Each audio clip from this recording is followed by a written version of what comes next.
Did you get your 10,000 steps in? No, not quite. Nearly at 1,000 already. You shaped up as if you were going to hit 10,000 before the call. If I could 10,000 at that time of the morning, come on. Might be good, but I'm not. Mate. Okay, we are good to go. Cool. So we'll start this in a couple of minutes. So let's. Yep.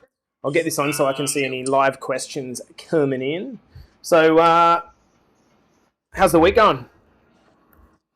Yeah, good week so far. We've had nice weather and crappy today, but week's going good.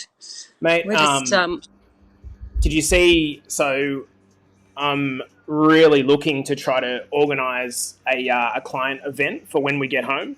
So, awesome. I saw that you were talking about you saw the thing about the party. Do I smell a party? I was excited. I think it'd be so good, right? So, like, as we know from the stomps, it's like you got an online community, but when you obviously bring them in together, it just goes up another level, right? Different level, yeah. It was amazing. The stomp was amazing. Did you have any contacts out at the club? Surf club? No, we've never been involved in the surf club. Pretty sure Sam Bennett's and Emily maybe are in the Yamina Surf Club. Yeah, so we're kind of looking at maybe doing again it's pending Cords and I being able to be allowed to get back. But it should be fine. It should be fine. So mate, that's is that an engagement ring or a wedding ring? Engagement, wedding ring, eternity ring, the whole shebang. I was going to say, man, that's blinging. That's your gangster. You'd be good down here in the main streets of Honolulu. Get gold. I love it. All right, so let's see who's coming in live. So, guys, there's 12 people so far coming in to say hi. So make sure you give us a little howdy ho in the comments. So, hey, Ems, what's going on? We're going to stick all the comments here just above your head somewhere. Oh, of course. There we go. That's that's my shitty internet, I think, doing that thing. So we'll wait for our girl to get back started. All right. You all right? Hey, Shelley Bell. So I lost you there for a minute. Sorry. Yeah, it's all good. So what we'll do is this is my final day in shit internet. So if we have any cutouts, just come straight back in as you did then. What we'll do is we'll do an audio only podcast if we can't if we get too many cutouts, but we can continue regardless. So I reckon we rock and roll and get started. I'm gonna try my AirPods because I can't connecting. Okay, sounds good. All right, so good morning. It's not gonna work. It's all good. I can hear you fine. Good morning, Christy. How are you? Who else have we got here? Belinda! What's going on? I hope you're good. All right. So are you connecting back in again, girl? Hello, Amy Monks. What's going on? I'm in, but I don't know. Microphone's working, but not the camera now for some reason. Hang on. All right. I'll try and rejoin it. Hang on. That's all good. Do your thing. Hey, Jen, how are you, girl? All right, we're going to kickstart this as soon as our girl gets back. Hey, Hales, what's going on, mate? I hope you're good. And once Michelle's in with us, we're going to rock and roll and get this podcast started. So, by the way, Christy Keenan, get set because you're going to be on here very soon as well, which is going to be nice. All right, I think we are ready to rock and roll. What do you reckon, Shell? Yep, let's do it. Let's do it. Okay, guys, as I said, if we do have any cutouts, don't worry. We'll turn this into a podcast at a later date and refilm it if necessary. But for now, we can just have a really good chat. So let's get started. On the count of 5, 4, 3, 2, and 1. Welcome back to the Better Body Academy podcast. This is your host, Jace, and we have a beautiful, beautiful woman joining us. Our first ever female client, Miss Michelle Follett. How do you do, Michelle? I'm good, thank you. You? You're looking vibrant at, 6:34 a.m.? I don't feel different. So what have you been doing, trekking out and getting your steps in the backyard? just in the backyard this morning. It's too wet here for my morning walk, which is disappointing. But anyway, hopefully get out later and do that. Good stuff. So are you keeping up your 10,000 steps so far for the year? Yep. 23-day streak so far, which is the longest I've ever done. Nice. There's something about when you start tracking it that all of a sudden you just got to target and you just don't want to miss it, right? Yeah. Yeah, I love it. So, guys, thanks for joining us. We're going to be having a bit of a chat to Shell this morning about her transformation journey inside Better Body Academy. So I'm going to start off with a story that has nothing to do with Michelle to get us off on the right foot with a bit of a giggle. So I'm doing my steps this morning with our little daughter, right? And so near the end of our walk, I looked down and I was like, oh shit, where's my phone? Oh no, this is bad. I've lost my phone on the last day. I'm flying and I'm never going to be able to find it again. It's got all the holiday photos and all that sort of stuff on it. And Cords is like, you know what it was? So we had to rewind back 20 minutes. When you've got to entertain an 18-month-old or a 17-month-old all the time, we go for a walk through here and there's all these in Hawaii, there's free-range chickens everywhere, right? Everywhere, right? So to try to entertain her, I start chasing after this rooster in a park. And the phone's jumped out of my pocket. I've not known. And then 30 minutes later, I've realized it's here. And I'm like, shit, I've lost my phone. I've got to go back. So I'm trekking around this park in all the mud amongst the roosters trying to find my phone. Anyway, pointless story. Let's get stuck into Michelle's. So, dude, thanks for joining us. So tell us a bit about your kind of backstory. It seems to me that you seem to know a lot of people, or everyone seems to know you. What's with that? Yeah. Central Coast, not born and bred, but I've been here a long time, and yeah, I do know a lot of people. Went to school here. So yeah, lots of local connections. Got it. Can't go for my walk without having to stop for a chat with one person or another. I was going to say, it was kind of strange when we were doing the Mastermind and we had 15 ladies in a room. Okay, she's going to come back in a sec. We had 15 ladies in a room, and then all of a sudden, Michelle was on the side, right? And she's walking around on the beach doing her live kind of training from the beach. And it was kind of really distracting because we just had Michelle the whole time doing her 10,000 steps on the beach, where we're sitting there in a room, the whole Mastermind group, and we're working on ourselves. Michelle's down, oh yeah, here I am back on the beach again, saying hi to everyone as she goes past. I love it. So talk to us about if we rewind 8 months back when you first joined BBA, it was really strange. You kind of just called me out of the blue, and it was it's almost it was a desperate thing. You were urgent to get started. So what actually happened? I'd been at one of my best friend's weddings and got totally white girl wasted, drunk, woke up with all the regret the next morning, and I was looking through, a friend sent through some photos, and there was just this one photo, and I cried looking at it. It should have been a beautiful memory with my friend who just got married and another really close friend, and it just made me cry. It was awful. And so I started cropping out the fat arms of the photos, trying to make a bad situation. And it was that same day, it just happened to pop up on my news feed, that Matty Overton had been tagged in one of your posts from his transformation. And I think the difference in his face, how much happier he looked in his second photo. Uh-huh. Started following the page immediately, right there and then, in all my hungover mess. And I think my plan at that stage was I'm just going to stalk some people and see what everyone's transformation is. And I honestly had no intention of doing anything about it. And I think you just reached out, hey, on a message. Yeah. And then it snowballed from there, basically. And I think after chatting with you and you recognising that it wasn't just about feeling fat, you just spoke to me exactly about how I was feeling in that moment, that I was just... I was stuck. That's the only word I can use to describe it. And right at that minute, I went, radio, I can't just sit on the sidelines anymore. I need to do something about this. I was hating my life, hating myself. And that was my little lifeline, I guess. It's really interesting. It was probably the quickest that I've received semi-nude photos off of women via social media.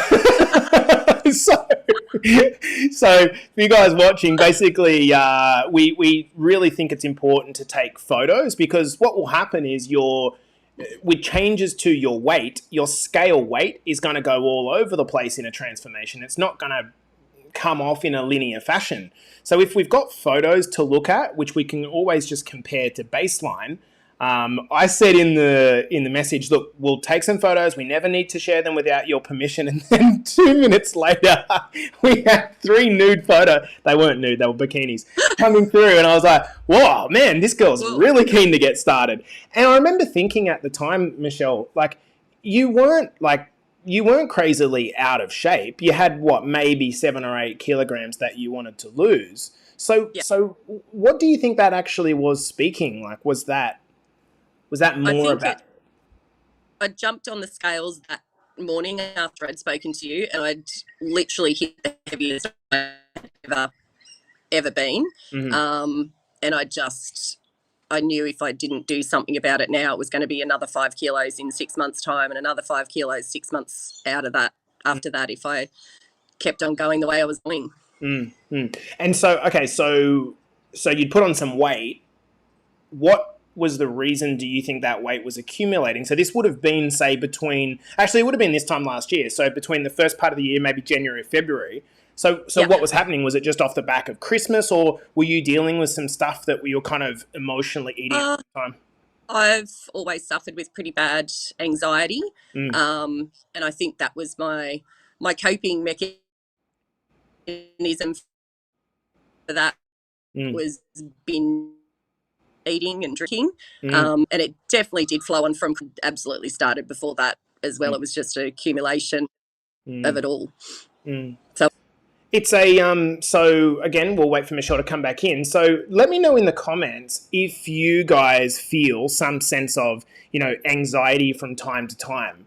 It's like, for me, I have never suffered anxiety. So to be brutally honest, it's kind of hard for me to necessarily relate to how that actually happens. So Michelle, what I was asking is, like, when you're talking about anxiety, what does that actually mean? And I'll give you an example, like how much you've changed. This thing of the link dropping out, right? Yep. If you were on an interview, firstly, you wouldn't be on an interview 6 months ago. But secondly, you would be panicking to shit if you had tech breakdowns in the middle of a chat. Yep. Right? So tell us about, like, anxiety in your words. What is it? What is it? Like, how do you describe it? Crushing, overwhelming fear of nothing in particular. Just, I think, fear of failure was a big previously, and worrying about what people thought of me was probably one of the biggest things. So for me to deal with that, I would just sort of hide away. I really didn't go out much, and if I did, it was shit-faced to deal with my anxiety and try and speak to people. I'd get drunk before I even left to go anywhere, to be honest. Yeah, right. So you're suggesting maybe it's more of it was anxiety, but particularly triggered by like social phobia of being, even though you were not massively out of shape. What was it, do you think? Was there a reason that happened, or? I don't think it was worrying about what people thought of my weight as such. I don't know if that ever crossed. I wasn't comfortable in myself, but that's not what I was worrying about. What people were thinking.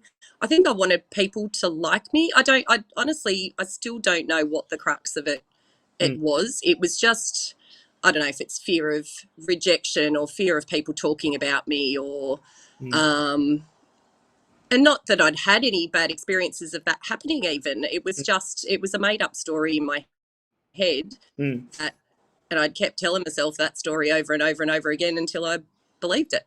Okay, so guys, listening at home, this is a monumental point that Michelle raises here. So she just said it was a story that I kept telling myself over and over and over and over and over in my head. Now, here is the challenge. When you are dealing with anxiety by yourself, what happens is that you don't have anyone to talk to, so you keep endorsing a story. It's almost like smack, smack, smack, smack, smack, smack. It's almost like hammering in the anxiety further, right? So the first thing that we've got to do is we've got to talk about this. But at a certain point, we need to do something different. Because I actually think personally, Shell, and I don't know, this is maybe a controversial point, I actually think it can go the other way, where you talk about it so much with other people that you're almost like creating this victimhood around yourself. And it's not that your anxiety is unimportant. It's not. It's almost that the attitude, I think, personally, has to be, I have anxiety, but fuck it. I'm not going to assign a meaning to this anxiety. So did you do that? Did you assign some level of meaning to it? Okay, I'm anxious and this is what it means. Yep, absolutely. That's what's, I'm anxious, but I need to get out of my own head and change something, because that's where I am. It was who I was because I kept staying in my own head. So why did you connect mental health to physical health, or how did you see physical health as a stepping stone to better mental health? Well, I guess for confidence, for making myself feel better. If I did feel better physically, it definitely did lessen the anxiety and stuff to some point. But I honestly don't think that I correlated the two with my mindset and my fitness until and BBA. It was just, and it was because anxiety I had or I was or whatever it was, and it was stopping me reaching any of my fit. So I'm going to read out a comment as she comes back. M says, there can definitely be a victim mentality. It's hard when everyone is saying, oh, you have PTSD, anxiety, etc. So it's kind of reinforces that what we tell ourselves. You can definitely move past it, in my opinion. However, I know that a lot of people have severe PTSD, etc., and that is, I totally agree with that, M. And so I think that it's a controversial point, because I do think that, in terms of, and I'm not a mental therapist, I do think that therapy is really important, but I also believe that if all you do is talk about the stuff and do nothing, you're going to stay stuck. Yep. You can talk it out. You're staying a victim. So talk to us about the kind of early changes that you made physically, Shell. So we're going to have, the reason I'm asking is we're going to have a number of ladies here who they're in, for example, on the BBA on temporary guest passes. As an example, what changes did you make early on? Oh, massive changes within the first week. I remember coming in and you saying, right, we share our photos every week on the wall. And I was like, I can't do that. I can't stand there in my underwear in front of all these people I don't know. But I did it because I kept getting this message, you need to keep moving and changing and getting outside your comfort zone, I guess. And the further you are outside your comfort zone, the more changes you're going to see. And I can remember hitting send on that first week. So it was only 1 week. And I think I'd lost 1.3 kilos in that first week. But it wasn't even that number. Looking at the photos side by side and how much I think I lost, it was a ridiculous amount of my stomach the first week. I can't even remember how much it was, but it was centimetres. And I think just seeing the difference in my face from how miserable I was in that first photo, and that sums up exactly how I was feeling, I think, that initial photo.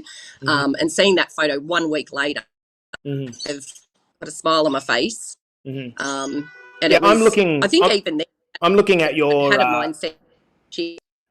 Sorry, my excusing. So I'm looking at your waist and your hip circumference. Just in your first check-in, both of them went down 5 centimeters, which is quite crazy. Okay, so Yeah. yes, you did the physical check-in, but what were you actually doing? Like, what changes were you making, to your nutrition or to your training, or what were you doing?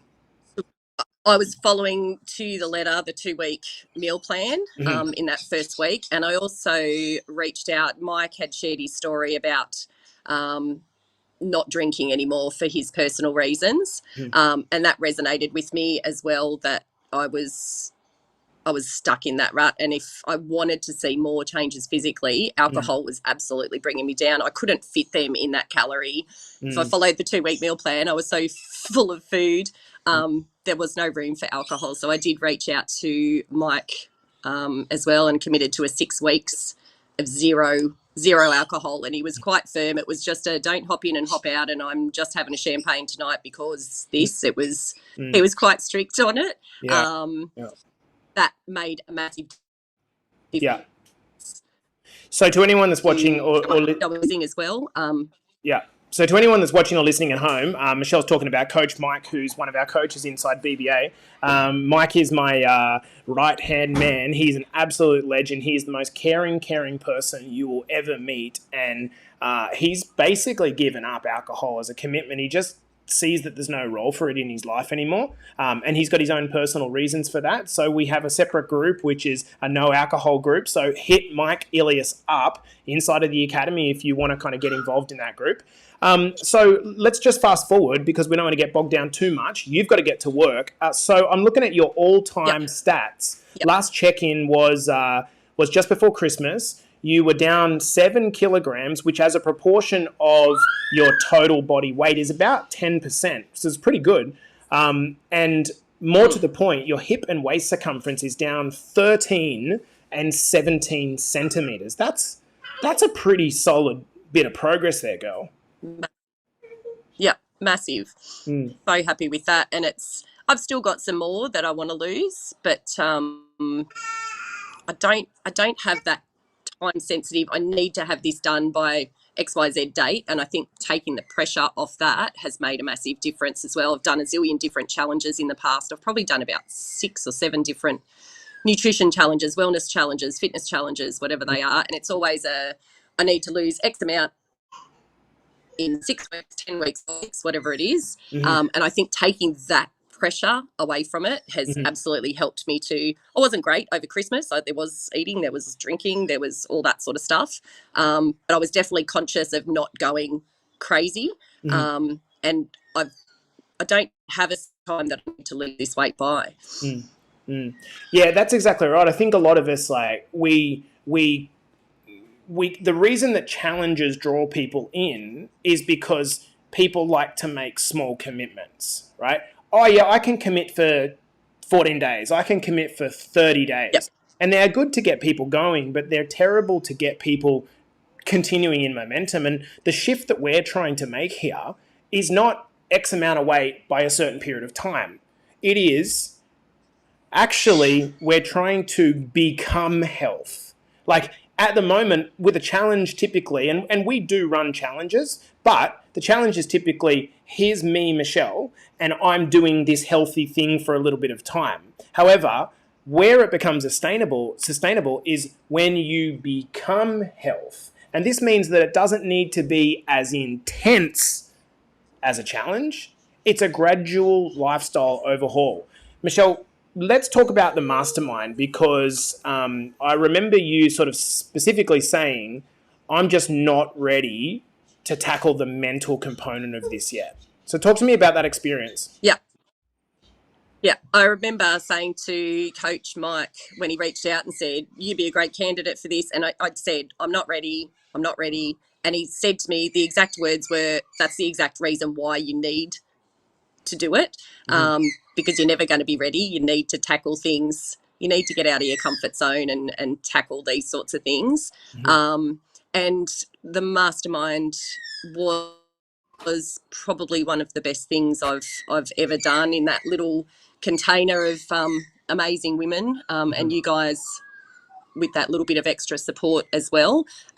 It was the most challenging thing I've ever done as well. There was lots of tears, I think, because you're going in so deep on who you are as a person and what you need to acknowledge to change to get past that, to be able to reach your goals and all of those sorts of things. So I'm so grateful that I did that. I think that's been the pinnacle of what's brought everything together for me. Yeah, the way I see it is that in our base kind of program, we're looking at really just getting into momentum, right? We're working on, mobilizing some changes to our body, maybe building a bit of muscle, losing some fat. But where the real progress comes is when you do the mental work. And when you do the mental work, it is by far and away the most triggering work. It is like super confronting. But guess what? Nothing good comes when you operate in the comfort zone. And so to anyone, considering applying for the Mastermind, we're going to be putting out applications soon enough. It is really, really challenging, but it is where all of the growth happens. And I'd like you to consider all of the women and the men who are products of the Mastermind. They are the leaders in our academy. Okay, so let's kind of bring this to a sort of a T. Outside of fitness, what have you seen any kind of changes in your life that have happened as a result of the last sort of 9 to 12 months? Yeah, massive. Probably more so in my mindset than in my physical transformation. I think my self-confidence has grown. I've still got work to do, but it's grown so much, and I don't have those self-sabotaging thoughts anymore at all, which is what I've always done for I don't even know how long. But I think there's so much more positivity now, and I notice more of the negativity around me. I notice all these stories that people tell themselves and to other people, sort of stuff. So the positivity has been a massive change, and big believer now in manifestation, which I thought was a crock of shit before, to be honest. But it's truly, you need to put out there what goals you're chasing and what you're wanting to do, and believe that you can do it, because it's that story that you're telling yourself. Put the big things out there and you can make them happen. Yeah. How important do you think has the community element been for you? Like what does that stand? Because when you're connecting with people like Christy and Linda and these types of people, like how much of that has that played a role in strengthening your resolve? The community has been everything for this whole thing.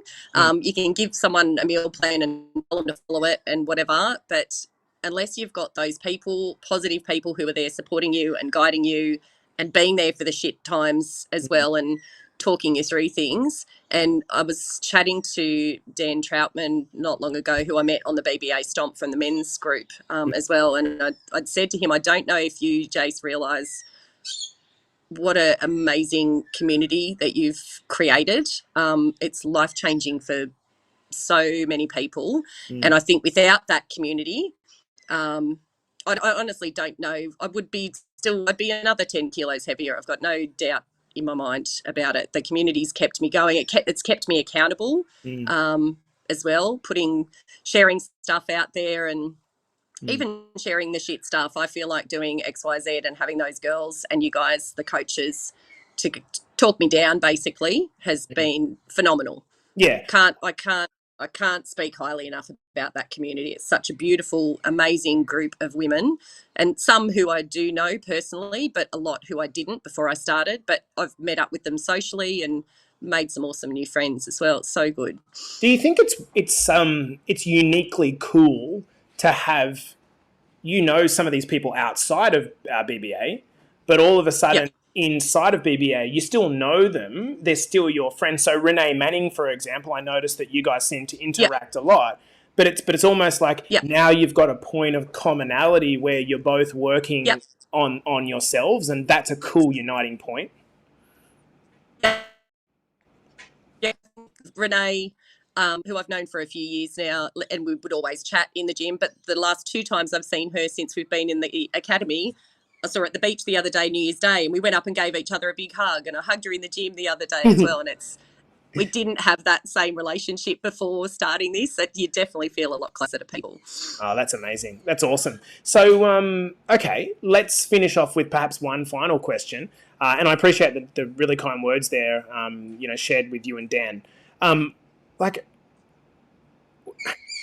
I'm always trying to think and put myself in the position of our people who are sort of on the fence about joining our movement.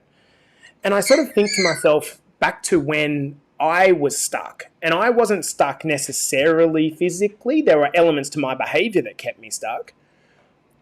But where I was stuck was, you know what? I'm a smart guy. I can figure this out myself. I'm just going to, why would I spend money on doing this? I'm just going to work it out myself. That way, and what you end up doing is YouTubing and Googling. And for me, it was, how do I create a proper transformation program and become a coach? And I sat on the fence with my own journey for literally 6 years. And it was like, I got to a point where I was in such depth of pain of being stuck that I was angry. Like I'd come home from my work and my day job and I'd just be like pissed off. Like, my missus is there and, she wants to go and do a walk. I'm like, fuck that. Like, it was just because I was so jaded by the life that I was living at that point. Yeah. And I think it's the same for a lot of men and women. They just get to a point where it's like, no, I can figure this out. And it's almost as each time that passes, you dig the hole deeper until you break, right? And then you break and then you're like, fuck, I'm 10 foot deeper than I was 12 months ago, but now I'm ready. What would you say to people like that about your experience? I guess the ones who are saying, I know what I got to do, I've done it before, I can do it again. You're not doing it. You're not doing it on your own. You can say you're doing it, but you're not going all in on yourself and committing to anything. You get one body, and we're not here for a bloody long time, unfortunately. And I think investing in something that's going to make massive changes for you is worth doing. To use I guess, with the internet there, to use a dumb analogy, like we spend, $500,000, $1 million, a couple of $1 million on a house, and we buy it and sell it and buy it and sell it, maybe live in it for 10 or 20 years. And then we got this body that we're sitting in for fucking 100 years. And we're kind of like, oh, no, I'll run it into the ground until it doesn't work. Yeah. And to those of you that kind of might say, well, Jace, of course you're going to say that. It's your business. Yep, you're right. So what I would suggest is distance yourself from this idea that you're paying money to someone. Right? The fact that it goes into Better Body Academy bank account is so irrelevant. Here is what you're doing. You need leverage, right? You need to create leverage on yourself. And if you can do it alone, then don't do it alone. That's what you should do. I couldn't do it alone. Yep. I'm now paying a coach $35,000 to get better because I can't get better by myself. Right? And there's got the tools in the academy to be able to get you past that point of, I guess you're not committing if you don't, and you don't have all the tools. As we've said before, you can give someone a meal plan, you can follow it, but you're not changing that deep-seated issues that you've got that are holding you back from reaching all those goals. I think I was at a point, I turned 47 tomorrow, and I think 12 months ago I've gone, I'm over 40, I'm supposed to look, I was telling myself that, but you need to invest in your health, because there's going to come a point where if you're not looking after yourself, you're going to end up with diabetes or heart disease or whatever it might be that's going to be impacting you, and you're going to have to do something about your health. So preempt it, invest in yourself, and get your shit together now. I'm looking through this list of people watching live, and each of them, I know their individual story of what's happened as a product. Guys like Benny Porter, I'm not going to go into the details, but Benny has had something happen which is amazing. It's amazing for his future. We've got guys like Jim and Terry who have gone and had blood tests done that are like like my high blood sugar, my high blood pressure, my high blood cholesterol is starting to reverse. Like, that is the shit. If you can do it on your own, do it on your own. But let's make 2022 the year that you actually take action. I'm going to love you and leave you on this point. Do you want to kind of, like, not for me, shout out to any of the kind of girls specifically that have kind of really helped you out? Oh, there's so many of them, but ones who've probably picked me up when I've questioned